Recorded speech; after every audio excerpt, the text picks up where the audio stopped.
El regreso de Imray, autor Rudyard Kipling.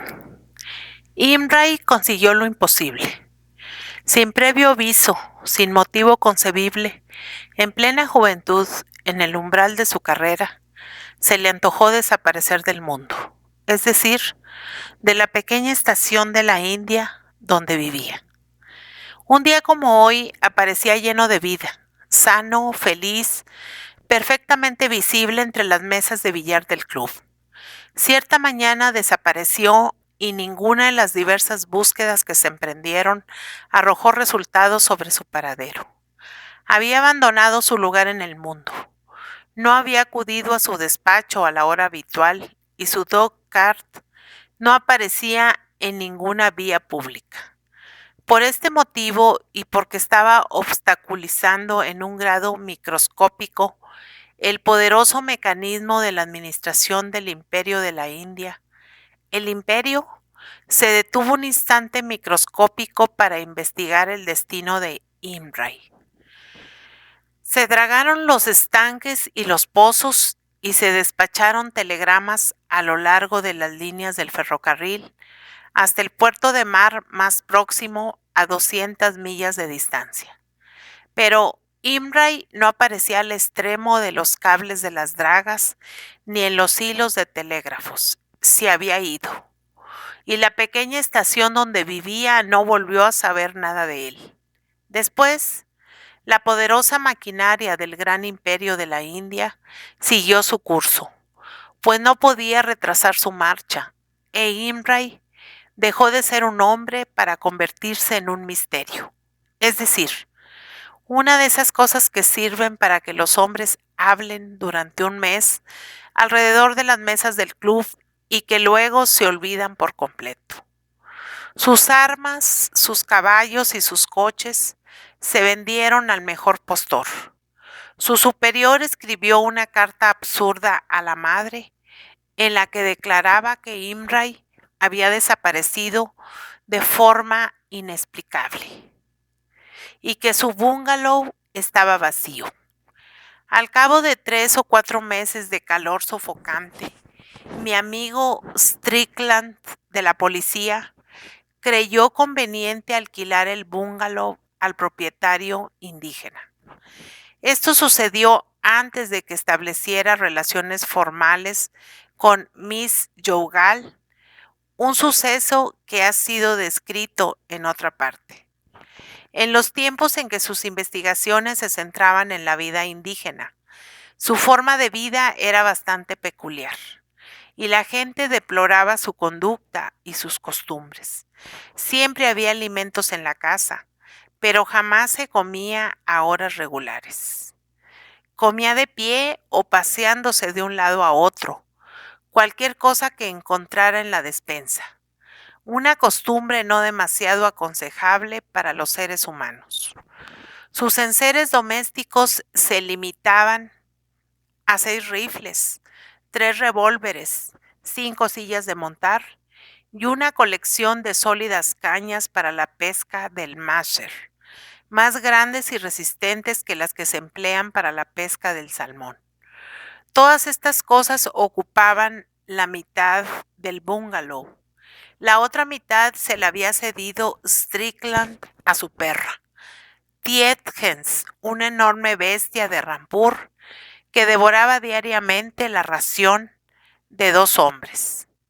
La perra le hablaba a Strickland en su propio lenguaje, y siempre que salía a dar un paseo fuera de casa y observaba algo cuya intención iba encaminada a destruir la paz de su majestad, la reina emperatriz, regresaba inmediatamente con su amo y le proporcionaba información.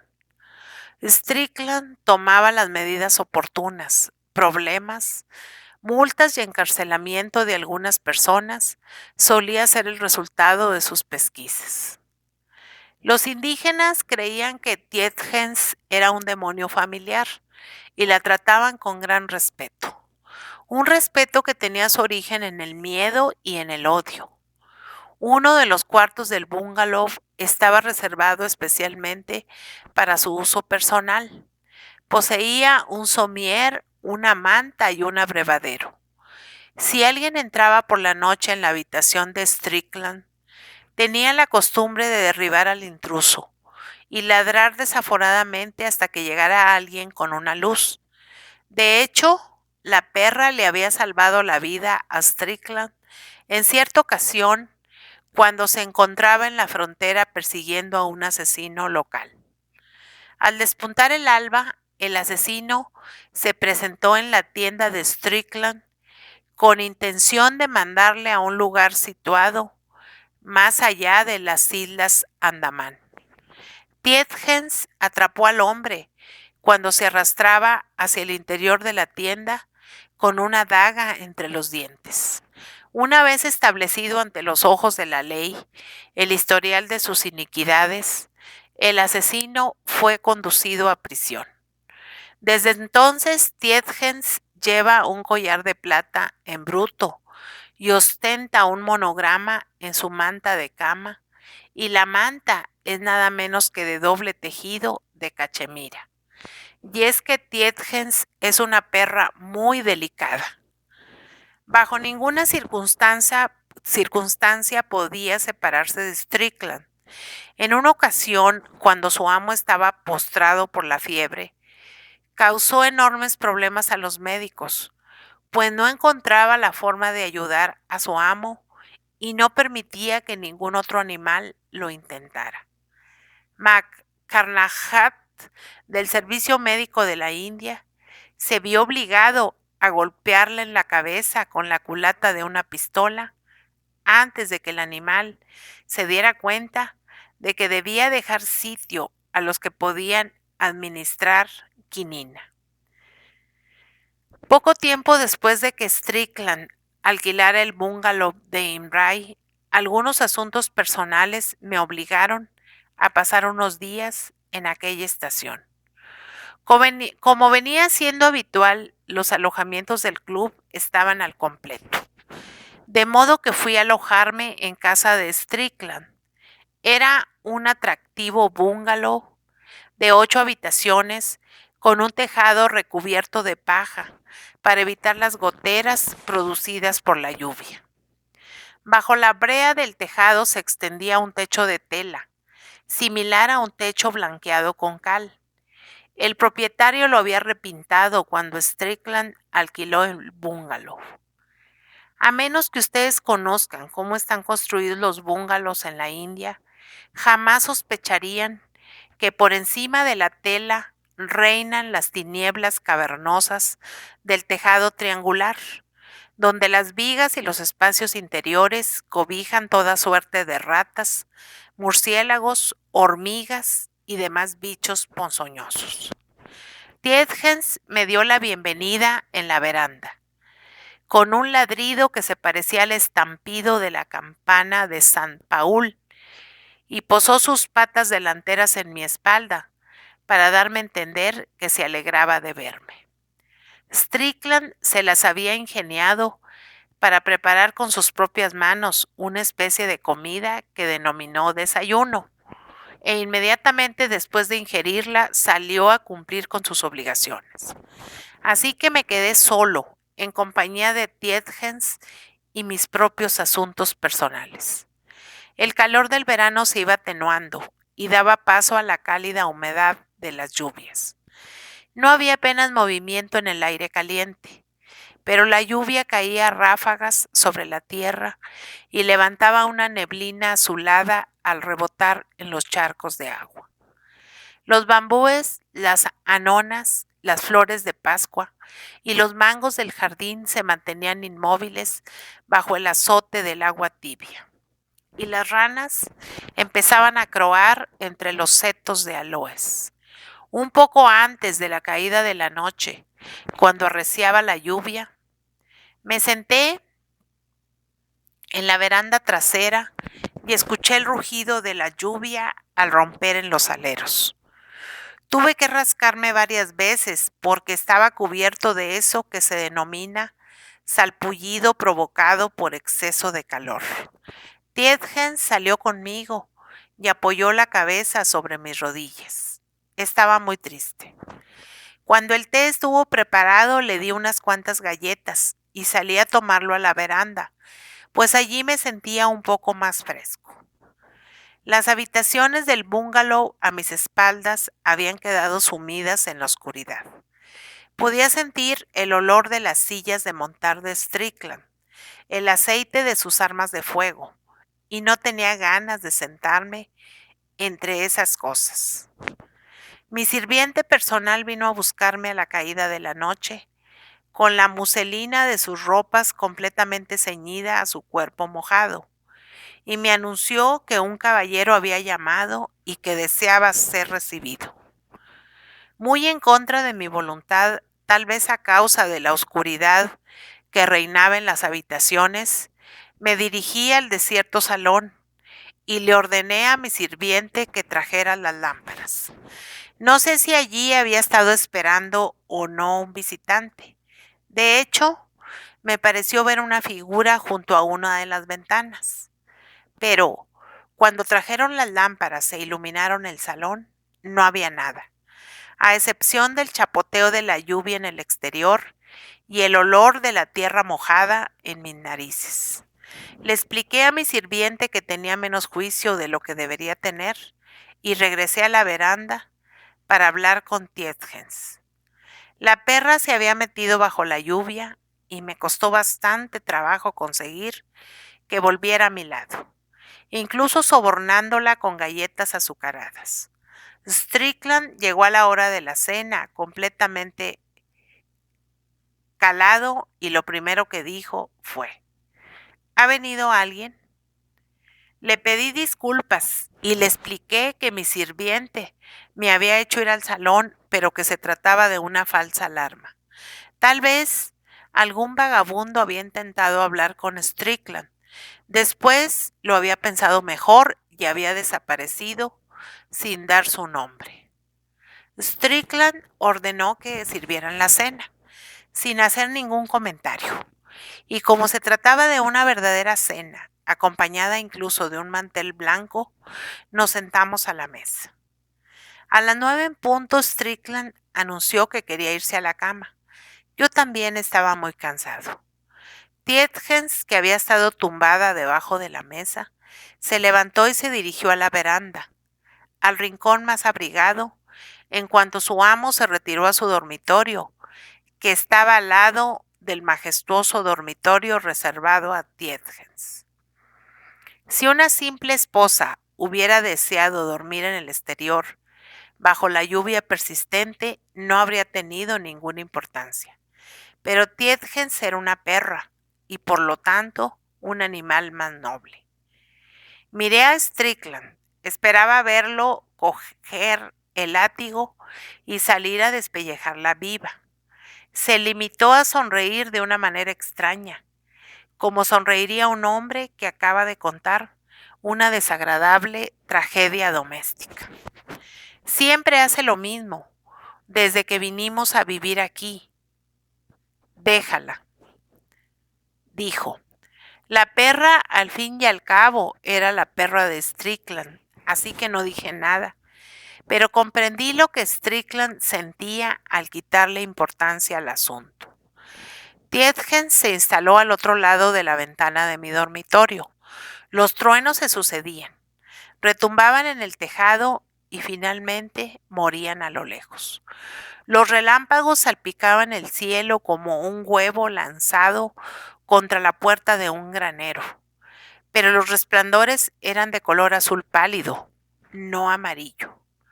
Al mirar a través de las ranuras de la persiana de bambú, pude ver que la perra estaba erguida, en la veranda, con los pelos del torso erizados y las patas ancladas firmemente en el suelo, tan tensas como los cables metálicos que mantienen un puente en suspensión.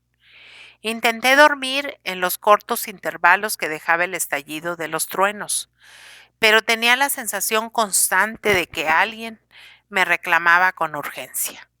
Quienquiera que fuese, me llamaba por mi nombre, pero su voz no era más que un ronco rumor. Los truenos cesaron y Tietgens se adentró en el jardín y se puso a ladrar a la luna, que descendía en el horizonte. Alguien intentó abrir la puerta de mi dormitorio. Caminó de un lado a otro de la casa y se detuvo a respirar profundamente en las verandas. Y justo cuando empezaba a dormirme, me pareció oír golpes y gritos desordenados en algún lugar por encima de mi cabeza o tal vez en la puerta.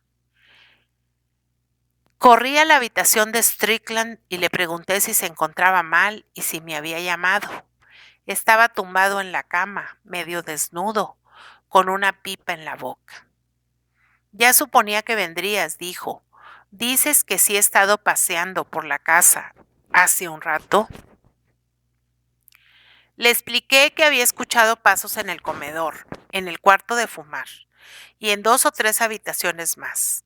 Él se limitó a reír y me dijo que volviera a acostarme. Me metí en la cama y dormí hasta la mañana. Pero en medio de mis sueños confusos tenía la extraña convicción de que estaba cometiendo una injusticia con alguien al no atender sus demandas. No sabría decir con exactitud en qué consistían esas demandas, pero alguien que se agitaba desasosegadamente suspiraba.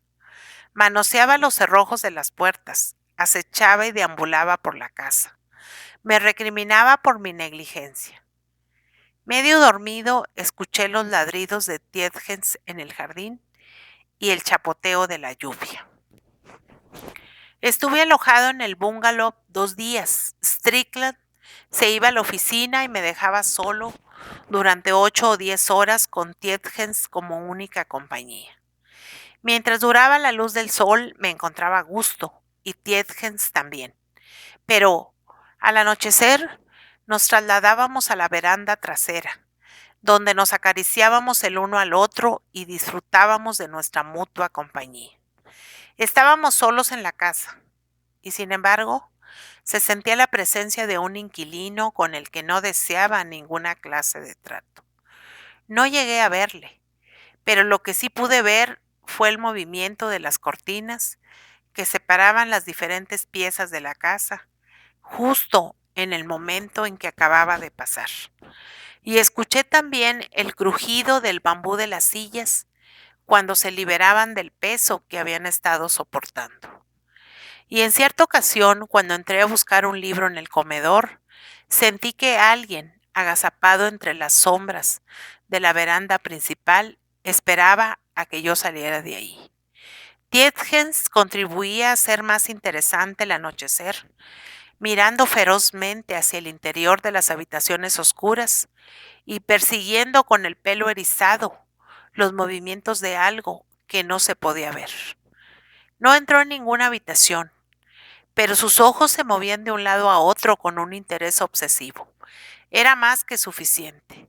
Solo cuando mi sirviente vino a encender las lámparas y dejar habitable la casa, la perra entró conmigo y pasó el tiempo sentada sobre sus ancas, vigilando los movimientos de un ser invisible a mis espaldas. Los perros son unos alegres compañeros. Le expliqué a Strickland lo más amablemente que pude, que regresaría al club y que intentaría conseguir alojamiento allí. Admiraba su hospitalidad. Me agradaban sus armas y sus cañas de pescar, pero me inquietaban su casa y su atmósfera. Me escuchó hasta el final. Después sonrió con aire aburrido, pero sin desprecio, pues Strickland es un hombre sumamente comprensivo.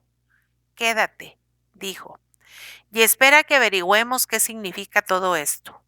Estoy al corriente de todo lo que me has contado desde que alquilé el bungalow. Quédate y espera. Tietgens me abandona. ¿Vas a hacerlo tú también? Yo le había ayudado en un pequeño asunto relacionado con un ídolo pagano que estuvo a punto de abrirme las puertas de un asilo para enfermos mentales y no tenía ganas de ayudarle en nuevas experiencias. Era un hombre a quien le caían las cosas desagradables con la misma naturalidad con que les caen a las personas corrientes las invitaciones a cenar. Por consiguiente, le expliqué con claridad que le profesaba un gran afecto y que estaría encantado de verle durante el día, pero que no me interesaba dormir bajo su techo. Esto sucedió después de cenar. Tietgens había salido ya a tumbarse en la veranda. Por mi alma, no me sorprende, dijo Strickland con la mirada fija en la tela del techo. Mira allí. Las colas de dos serpientes de color oscuro colgaban entre el techo y la cornisa de la pared. Proyectaban largas sombras a la luz de las lámparas. Tenían miedo de las serpientes, sin duda, dijo. Temo y odio a las serpientes, porque cuando se mira al fondo de los ojos de una serpiente, se vislumbra que sabe todo lo que hay que saber sobre la caída del hombre, y que siente el mismo desprecio que sintió el demonio cuando Adán fue expulsado del Edén. Además, su picadura es casi siempre fatal, aparte de que se te pueden colar por las perneras de los pantalones. Deberías revisar el techo, dije. Dame una caña de máser y las haremos caer al suelo. Se esconderán entre las vigas del techo, dijo Strickland. No puedo soportar que haya serpientes sobre mi cabeza. Subiré al techo. Si consigo echarlas abajo, estate preparado con una baqueta y golpéalas hasta hacerlas pedazos. No me entusiasmaba ayudar a Strickland en este trabajo, pero cogí la baqueta y esperé en el comedor.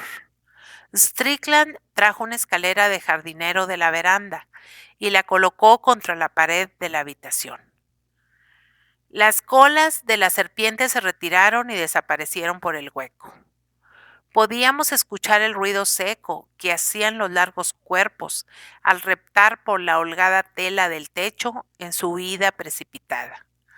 Strickland cogió una lámpara y se la llevó, mientras yo intentaba hacerle comprender el peligro que entrañaba cazar serpientes ocultas entre el techo y el tejado, aparte de los daños que ocasionaría a la propiedad si se desgarraba la tela del techo. Tonterías, dijo Strickland.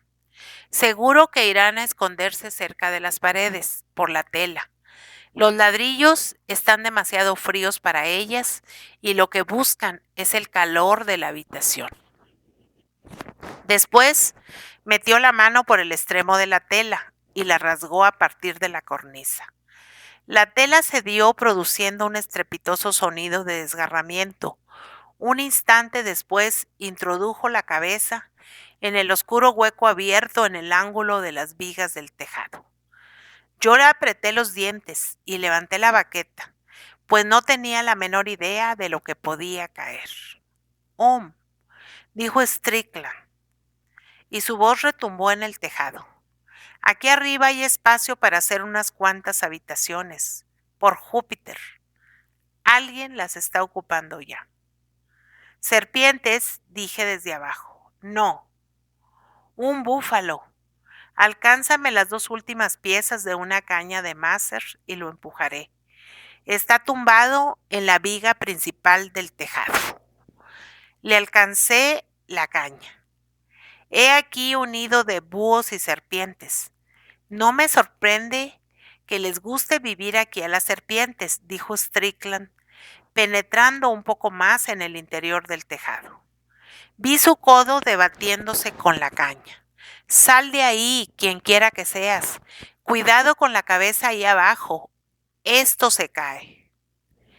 Vi que la tela del techo se hundía casi en el centro de la habitación, formando una especie de saco con un bulto que presionaba con fuerza hacia abajo, hasta rozar la lámpara encendida que había sobre la mesa. Alejé la lámpara del peligro y di unos pasos hacia atrás.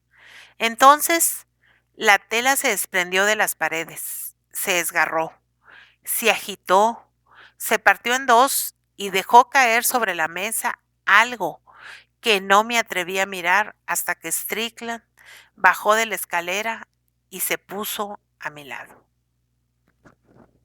No dijo gran cosa, era un hombre de pocas palabras. Recogió los extremos del mantel y cubrió los restos que estaban sobre la mesa. ¡Qué sorpresa!, dijo, colocando la lámpara sobre la mesa. Nuestro amigo Imray ha vuelto. Oh, ¿qué es lo que quieres? ¿Qué es lo que quieres? Se produjo un movimiento bajo el mantel y una pequeña serpiente salió reptando, para acabar aplastada por el mango de la caña de Maser. Strickland se quedó pensativo y se sirvió algo de beber. La cosa que había bajo el mantel no dio más señales de vida. ¿Es Imray?, pregunté. Strickland retiró el mantel durante un instante y miró. Es Imray, dijo. Tiene la garganta abierta de oreja a oreja. Entonces, los dos a la vez, pensamos en voz baja. Esa es la razón por la que se escuchaban esos murmullos por toda la casa. Tietgens en el jardín se puso a ladrar de forma salvaje. Poco después, su enorme hocico empujó la puerta del comedor. Aspiró profundamente y se quedó tranquila. El mugriento techo de tela colgaba casi al nivel de la mesa y apenas quedaba espacio para alejarse del siniestro descubrimiento. Tietgens entró y se sentó. Tenía los dientes al descubierto bajo los belfos y las patas delanteras plantadas en el suelo. Miró a Strickland. Es un mal asunto, mi vieja amiga, dijo. Los hombres no suelen trepar a los tejados de los bungalows para morir, y no cierran la tela del techo tras ellos. Hemos de reflexionar sobre esta cuestión. Vamos a reflexionar a otra parte, dije. Excelente idea. Apaga las lámparas. Iremos a mi dormitorio. No apagué las lámparas. Entré el primero en el dormitorio de Strickland y dejé que él restableciera la oscuridad. Después me siguió. Encendimos nuestras pipas y reflexionamos. Strickland reflexionó. Yo fumé ansiosamente. Estaba asustado. Imray ha vuelto, dijo Strickland. La cuestión es, ¿quién asesinó a Imray? No digas nada. Ya tengo una idea. Cuando alquilé este bungalow, tomé a mi cargo a la mayoría de los sirvientes de Imray. Imray era un hombre bondadoso e inofensivo. ¿No crees? Asentí, aunque el bulto que había bajo la tela no parecía ninguna de esas dos cosas. Si llamo a todos los sirvientes, se ampararán en la multitud y mentirán como arios. ¿Qué sugieres? Llámales de uno en uno, dije. En este caso saldrán corriendo a informar a sus compañeros, dijo Strickland. Debemos mantenerlos separados. ¿Crees que tu sirviente sabe algo? Tal vez, no lo sé, pero me parece poco probable. Ha estado aquí solo 2 o 3 días, respondí. ¿Cuál es tu idea? No puedo explicártelo ahora. ¿Cómo demonios se las apañó para pasar el cuerpo al otro lado del techo? Se escuchó una sonora tos al otro lado de la puerta del dormitorio de Strickland. Esto significaba que Bahadur Khan, su ayuda de cámara, se había despertado y venía a ayudar a Strickland a meterse en la cama. Pasa, dijo Strickland. Hace mucho calor esta noche, ¿verdad? Bahadur Khan, un enorme mahometano de 6 pies, tocado con un turbante verde, declaró que efectivamente hacía mucho calor esa noche, pero que volvería a llover, lo cual, con el permiso de su señoría, sería de gran ayuda para el campo. Así será si Dios quiere, dijo Strickland mientras se quitaba las botas. Se me ha metido en la cabeza, Bahadur Khan, que te he hecho trabajar despiadadamente muchos días desde el primer día que entraste a mi servicio. ¿Cuánto tiempo hace de eso? Es que lo ha olvidado el Hijo del Cielo. Fue cuando el Sahib Imray partió en secreto hacia Europa. Y yo, sí, yo también, Entré al honorable servicio del protector de los pobres. Así que el Sahib Imrai se fue a Europa. Eso es lo que se dice entre los que fueron sus sirvientes. ¿Y tú? ¿Entrarás de nuevo a su servicio cuando regrese? Sin dudarlo, Sahib. Era un buen amo y protegía a los que dependían de él. Eso es cierto. Estoy muy cansado, pero mañana voy a salir a cazar gamos. Tráeme el rifle que suelo usar para cazar gamos. Está en el estuche de allá. El sirviente se paró ante el estuche, cogió los cañones, la culata y las demás piezas y se las tendió a Strickland, que las ensambló bostezando con aire de tristeza. Después metió la mano en el estuche, cogió un cartucho y lo introdujo en la recámara del Express 360. Así que el Sahib Imrai se fue a Europa en secreto. Es muy extraño, Bahadur Khan, ¿no crees? ¿Qué puedo saber yo de la conducta del hombre blanco, hijo del cielo? Muy poco, ciertamente, pero sabrás algo más dentro de un instante.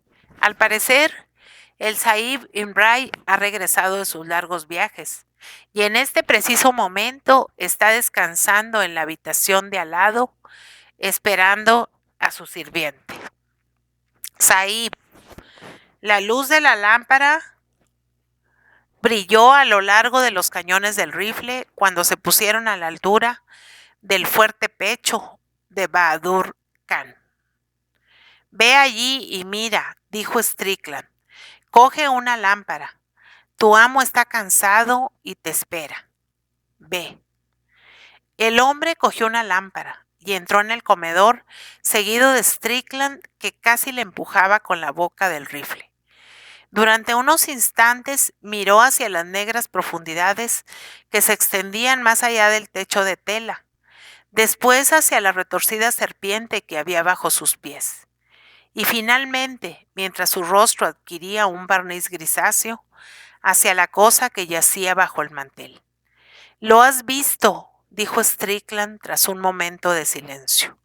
«Lo he visto. Soy arcilla en las manos del hombre blanco. ¿Qué va a ser su presencia? Colgarte dentro de un mes, ¿te parece poco? Por matarlo, no, Sahib, piénselo. Una vez, cuando paseaba entre nosotros, sus sirvientes, fijó sus ojos sobre mi hijo, que solo tenía 4 años. Él lo hechizó, y a los 10 días murió de fiebre. Mi hijo». ¿Qué dijo el Sahib Imrai?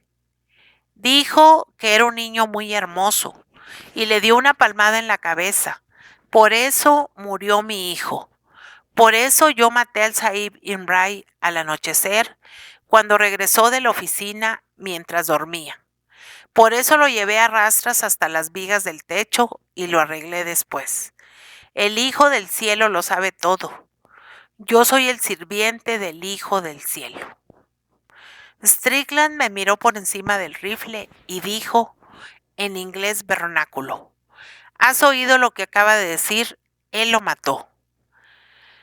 El rostro de Bahadur Khan se veía de un color gris ceniciento, a la luz de la lámpara. Enseguida sintió la necesidad de justificarse. Estoy atrapado, dijo, pero el crimen lo cometió aquel hombre. Él echó un embrujo a mi hijo, y yo lo maté y lo escondí. Solo los hombres que se sirven de los demonios. Miró fijamente a Tietjans, que estaba tendida delante de él, imperturbable. Solo esa clase de hombres podrían saber lo que hice. Fue muy ingenioso, pero deberías haberte atado a la viga con una soga. Ahora serás tú el que cuelgue de una soga, no él. Ordenanza. Un soñoliento policía respondió a la llamada de Strickland. Le seguía otro policía. Tietjens continuaba mostrando una tranquilidad maravillosa. Llevadlo a la comisaría, dijo Strickland. Es un caso urgente. Me colgarán, entonces, dijo Bahadur Khan, sin hacer el menor intento de escapar y manteniendo los ojos fijos en el suelo. Si el sol brilla y el agua corre, Sí, dijo Strickland. Bahadur Khan dio un paso hacia atrás, se estremeció de pronto y se quedó inmóvil. Los dos policías esperaban nuevas órdenes. Marchaos, dijo Strickland. No. Yo me iré más rápido, dijo Bahadur Khan. Mirad, soy ya un hombre muerto. Levantó el pie. La cabeza de la moribunda serpiente estaba aferrada al dedo meñique y mordía con rabia en la agonía de la muerte. Yo provengo de una familia de propietarios, dijo Bahadur Khan, balanceándose ligeramente. Para mí sería una deshonra marchar en público al cadalso. Por esto elijo este otro camino. Recuerden que las camisas del Sahib están correctamente numeradas y que hay una pastilla extra de jabón en la jofaina. Mi hijo fue hechizado y yo asesiné al brujo. Mi honor está salvo y muero. Murió al cabo de una hora como mueren los que han sido picados por una pequeña caray de piel oscura. Y los policías se llevaron su cuerpo, el de Bahadur Khan, y el de la cosa que había bajo el mantel al lugar adecuado. Era todo lo que se necesitaba para esclarecer la desaparición de Imray. Esto, dijo Strickland con calma, al tiempo que trepaba a su cama. Esto es lo que se llama del siglo XIX. ¿Has oído lo que dijo ese hombre? Lo he oído, respondió. Imray cometió un error. Simplemente porque no conocía la naturaleza de los orientales y la coincidencia de una pequeña fiebre estacional. Bahadur Khan había estado a su servicio durante 4 años. Sentí un escalofrío. Mi sirviente personal llevaba mi servicio al mismo tiempo. Cuando entré en mi dormitorio, mi sirviente me estaba esperando, impasible, como la efigie de cobre de un penique, para ayudarme a quitarme las botas. ¿Qué le ha pasado a Bahadur Khan? Dijo. Fue mordido por una serpiente y murió. El resto lo sabe el Sahib, fue la respuesta. ¿Y qué es exactamente lo que sabes tú sobre el resto del asunto? Todo lo que se puede deducir de uno que venía al anochecer a exigir una satisfacción. Despacio, Sahib. Déjeme que le ayude a quitarse las botas. Justo en el momento en que empezaba a coger el sueño, muerto de cansancio, escuché el grito de Strickland al otro lado del bungalow. Tietgens ha vuelto a su sitio. Así lo hizo, en efecto. El gran Lebrel se tumbó majestuosamente en su propia cama, sobre su propia manta, en su propio cuarto, al lado del de Strickland. En el comedor, la desgarrada tela del techo oscilaba sobre la mesa, inútil, despojada de su siniestra carga.